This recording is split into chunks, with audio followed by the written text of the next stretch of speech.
Sircilla JNTU విద్యార్థులు తమ సమస్యలను పరిష్కరించాలని డిమాండ్ చేస్తూ ధర్నా నిర్వహించారు. వారికి శాశ్వత క్యాంపస్ కేటాయించాలని, తరగతి గదుల కొరతను తీర్చాలని వారు కోరుతున్నారు. కాలేజీలో కేవలం 8 తరగతులు మాత్రమే ఉన్నాయని, ప్రాక్టికల్స్ కోసం కొండగట్టు జేఎన్టీయూకు వెళ్లాల్సి వస్తుందని విద్యార్థులు ఆవేదన వ్యక్తం చేశారు. ప్రస్తుతం తాము తాత్కాలిక క్యాంపస్లో ఉన్నామని, హాస్టల్ నుంచి కాలేజీకి 2 కిలోమీటర్లు నడవాల్సి వస్తుందని వారు తెలిపారు. దీంతో విద్యార్థులు రోడ్డుపై బైఠాయించడంతో భారీగా ట్రాఫిక్ జామ్ ఏర్పడింది.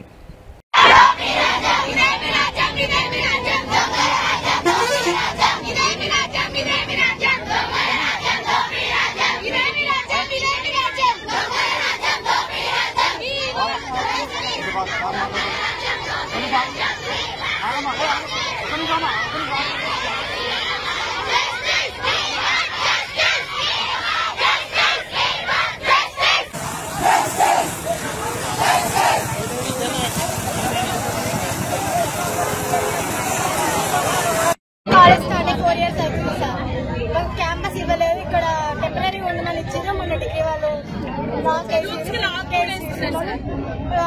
సంబంధించిన కరెక్ట్ ల్యాబ్స్ లేవు. ల్యాబ్స్ కోసం కొండగట్టుకు వెళ్లాల్సి వస్తుంది. ల్యాబ్స్ లేవు, ఫ్యాకల్టీ సరిగ్గా లేదు, క్లాసెస్ మీరు ధర్నా ఎందుకు చేస్తారు? మీరు ధర్నా ఎందుకు రిలీజ్ కావాలి. క్యాంపస్ రూమ్స్ లేవు కరెక్ట్ గా. ఒక క్లాస్ కంటే ఒక రూమ్ అంటూ ఏది లేదు సార్. ల్యాబ్స్ కూడా లేవు. మాకు ల్యాబ్స్ ఇంకా జరగట్లేదు. ఫీల్డ్ లకి వెళ్ళలేదు. క్లాస్ చేసుకోవాలంటే మేము వచ్చిన నుంచి బీటెక్ అనేది మాకు నెక్స్ట్ స్టెప్ చదువుకోవడానికి ఏం బేసిక్